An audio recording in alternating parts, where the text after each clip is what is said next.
another problem. If no one else can help, and if you can find them, maybe you can hire the A-Team. Or you can at least collect the A-Team action figures made by Galoob in 1983. I didn't know about these until recently, but they're pretty great. They're large, about 5-inch figures instead of like 3 3/4 size. And today we've got Colonel John Hannibal Smith, the brains of the A-Team outfit, as well as the master of disguise. And often, except today, he's kind of dressed like somebody's uncle who brought a whole lot of guns to your house.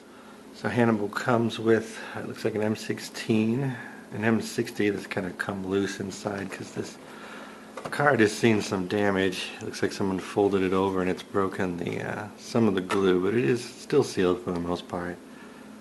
A belt with looks like some stuff on it, not sure if they come off or not, and a ordnance backpack and harness that comes in this kind of packed area on the side. Again, it's by Galoob, who's another company that isn't really with us anymore because they've been absorbed by Hasbro, as so many people have. This is a great card, by the way. There's a large embossed A over the character here, and the bullet holes on the card are a nice touch, although it does make it a little difficult to read. It includes the 4 members of the A-Team. It doesn't have Amy A. Adams, which on some cards she's here, but this one in particular doesn't. Collect all the A-Team figure set and accessories. There's a line of the bad guys too, but it doesn't look like they're even featured on the cross-sell here.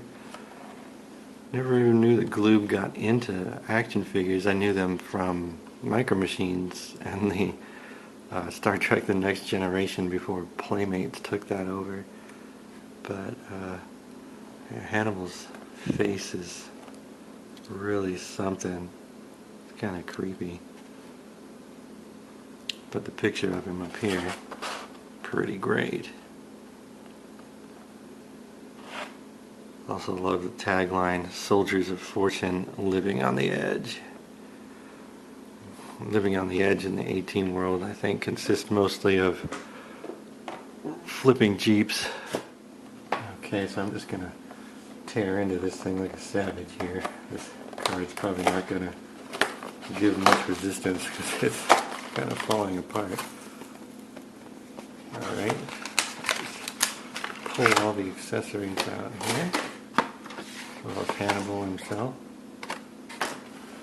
These actually have a fairly good amount of weight to them. Gotten a little sticky over the years. Kind of sweating like some of the He-Man figures do. I guess they really felt like they needed these back pockets on there because they desperately molded them to these kind of spread out butt cheeks he's got going on. All this stuff's just molded on his belt, the adjustable size. Hasn't gotten fragile though, which is good. The head is a squishy kind of rubber like you'd see on He-Man and early Ninja Turtles. These joints are pretty loose, but not like the hips that are real tight. So, Hannibal can take a knee if he needs to. M60, of course, because it was the 80s. Everybody had M60s. So they're made out of kind of really floppy rubber. And here's the pack with his action accessories here. Let's see what we have in this.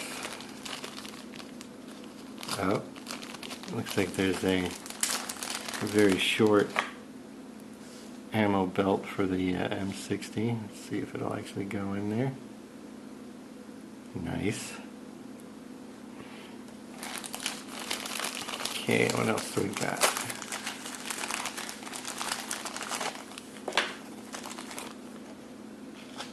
Shoulder strap for the M16.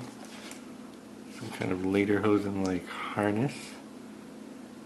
This has got some kind of powdering on it of some kind. Not really held up too well given the age. Then he has his survivalist backpack that seems to have, what does it even got in there? Grenades along the bottom, another M60 ammo belt, and 3, I guess, explosive arrows there. I guess that's what those are supposed to be. Very Rambo. It looks like these kind of attached to this backpack like so. Oh, it's got these tab mounts on the side. This is going to be interesting. This stuff is really thin. I'll be impressed if I don't tear it putting it on Hannibal himself here. Let's do this. So, I'm not sure what those clips are supposed to be for. This is going to take some doing, I think. Get on there. So these came out in 1983, and I believe A-Team's first season was 1983 as well, so this was right at the beginning. I'm going to try to collect this whole line of toys, I think, because they're pretty great. I like the 5-inch scale of them and the ridiculous faces. Here, we'll be right back, assuming we can get Hannibal all buttoned up here. So here's how Hannibal appears on his little inset card. And here's how we got him looking. We could not get his battle lederhosen there to snap and stay shut. I think it's actually shrunk a little bit. He can't actually hold the M60 in his hand, and they give you a little cut in the hand grip here. You're supposed to be able to slip it up through, but there's so much extra paint in there. That was the best we could do without tearing this really delicate piece down here. So some poor design decisions. I'm pretty sure he can hold the M16, but there's nowhere to put the M60 then. Yeah. And you want him holding all the guns, so he truly looks like an intimidating silver-haired old man. Like this wise, it isn't too bad. Looks a little like George Papard. The lack of the cigar chomp between the teeth is a big miss, I feel like, but they weren't shy about putting the picture of him with the cigar on the box, so can't really say if the censors had anything to do with that or anything like that. I did want to point out his little commando keds he's got on here. Again, this guy is really solid. Has some heft to him. Right, just gonna give him a look around here. Not bad. It's a fun line. I hope to have more of them soon, if I can locate all of them still sealed in their boxes, and we'll open these guys up and get the team back together. I guess now would be the time to make the "I love it when a plan comes together" joke, and had to start with Hannibal because Hannibal's got the jazz. Thanks for watching.